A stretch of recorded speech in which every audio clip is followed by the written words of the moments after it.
What's up, guys? Josh Lau here with the Card Guys, and today I want to talk to you guys about how I like to use fabtcg for a competitive advantage. This is a great website that can help you tune your decks, can help you build your decks, also helps you analyze trends in the metagame. So I want to, break down some of those things for you guys today.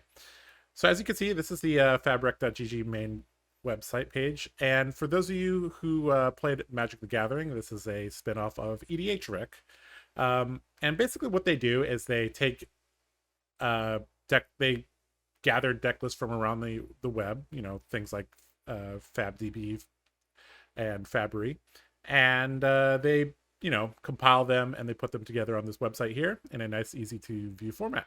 As you can see, we got all the CC heroes and Blitz heroes here. Let's jump into so I'm going to break this video down into two parts basically. So for those of you who are a little bit more advanced and want to tune your deck, we'll talk about that first, and then we'll talk about how to use this to scout and prepare for a metagame, right? So we're going to talk about Dorinthia first. So obviously, for those of you who know me as a Dorinthia main, and things like the pitch curve, cost curve, these are things that are useful if you're a beginner. So understanding that generally you want a 40-15-25 ratio is important, especially if you want to build your deck from scratch. I would recommend you run at least 20 blues, and it seems like the community generally agrees as well. Generally you want to keep your cost curve low as Dorinthia, right? So we see a majority of the cards costing 0-1.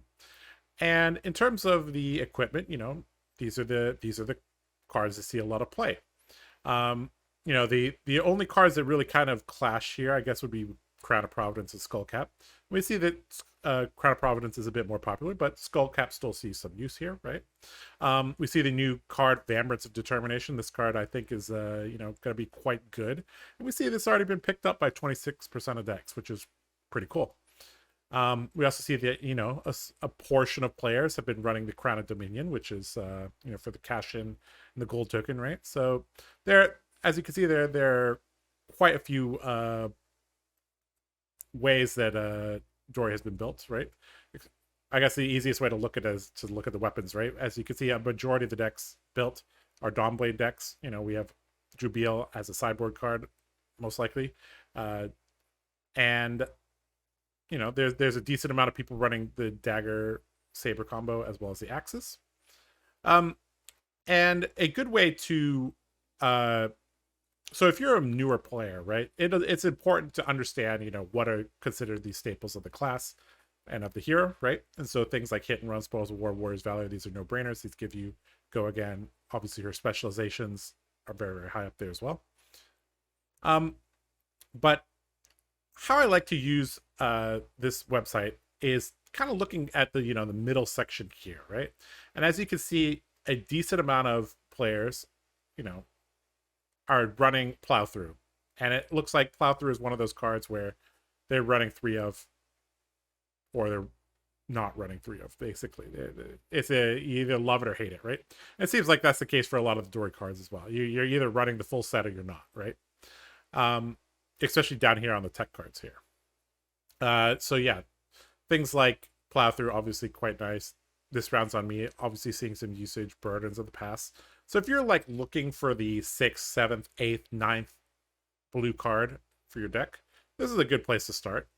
Burdens of the past, Time Snap Potion, this round's on me would all make good sense. Slice and Dice is obviously quite nice as well. And if you wanted to add a few attack actions to, switch up your game, you could do that here. Obviously, attack reactions are going to be a majority of Dorinthia's cards. And we see, how the, these 12 here, I'd say are pretty much spot on, right? But then we do see, people do like using, Pummel, obviously Blade Runners in the it's in the dual wielding decks, right? And Puncture, Out for Blood, Stroke of Foresight are all, common blue reaction cards. And, good old Biting Blade. I'm glad to see this increasing here. This is my pet card here, right? But anyways, so this is gives you a good base for what a Dorinthia deck is supposed to look like, right? And so if you're an advanced player, you could look through here and you might be able to find cards to help you tune your deck, right? But let's say I'm trying to use the website for the other reason I talked about, which is scouting out my opponents, right? So let's say a hero that's been coming up recently is Azuri Switchblade, right? And I could just look at some deck lists and try to analyze it. But I think this is a little bit more useful way to look at things, right? So what they've done is they've taken 1,800 deck lists on the internet and they've compiled it here. So now we can analyze what a typical Azuri deck looks like and things that we need to be aware of, right? So as you can see, they're probably going to be running this as their armor suite here, right? A lot of them have Arcane Lantern and the sideboard. So if you're playing as a Kano or Icelander or even Viserai, don't be surprised to see them running a dagger plus lantern, right? And the other equipment here, trickling down here. As we can see, a lot of them are using these three weapons here. They're seeing 60-70%. Scale Peeler is a little bit of a less common card, but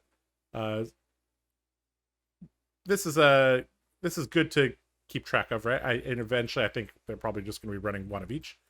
Codex of Frailty, I think this over the next week or two is going to increase, but we're seeing like what action cards, what attack action cards they like to use. Obviously, Shakedown being the specialization for Azuri is obviously being played. Command and Conquer, probably the best card to switch in, right? And then we have cards that are just good, like Leave No Witnesses, Surgical Extraction are great cards to play or to switch in, right? And obviously you need some stealth cards, so looks like Isolate is the card of choice. Infiltrate and Infect are also important cards as well. So this is giving us a good idea of what an Azuri deck looks like. Looks like they're going to probably be running some shreds. They'll probably be running you shouldn't be surprised if you come into contact with Spreading Plague or Spec with Blood Rot. A decent amount of decks are also running Pummel, right? So if let's say I took a break for like 2-3 weeks and I kind of wasn't really sure what the deck lists were looking like, this would be a good way to do it, is to come to Fabric and poke around on the hero page. Let's say I don't know much about Riptide. I can come here and I can figure out what his pitch curve looks like, cost curve looks like, what equipment they're probably going to flip over, as well as what weapons they're going to be using, and just kind of look at this and we could kind of figure out what their game plan is going to be, which is helpful, right? And we'll also be able to see trends in the metagame, which I think is really, really nice.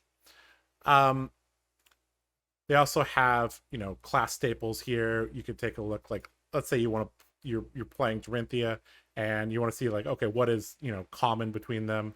So things like Braveforge Bracers, Courage of Bladeholder, obviously, shared between them, right?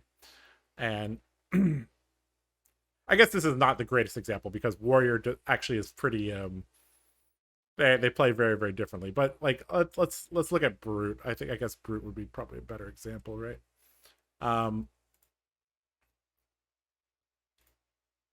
So Reinhardt and Levi do carry over quite a few things in terms of their equipment, weapons. They obviously both use Blood Rush Bellow. They both like to use Barraging Beatdown. They both use Beast Within very well. Things like pulping as well, right? So that's a useful feature on the website. They also have an events tab here, so you can click on recent events. You can look at the deck lists. You can export them to Fabry if you want. They also have a Living Legends tracker here. So this, if you want to know who's getting close to LL, this is a good place to do that. They have for Blitz and for CC here. And I guess one other feature I want to talk to you guys about is the Clipboard feature. So let's pull that up here. So let's say let's go back to Azuri here. So you can click here on this clipboard here, and right now we don't have anything in there, right? So what we could do is we could click this little plus here, Could add that to the deck list. So you see it's now a 1. So let's start adding some cards that we like. We want the Black Tech Whispers, the Flick Knives. Let's say we want all the assassin cards here. So we pick these assassin cards. We also have Tunic, and just add one of each of these weapons here.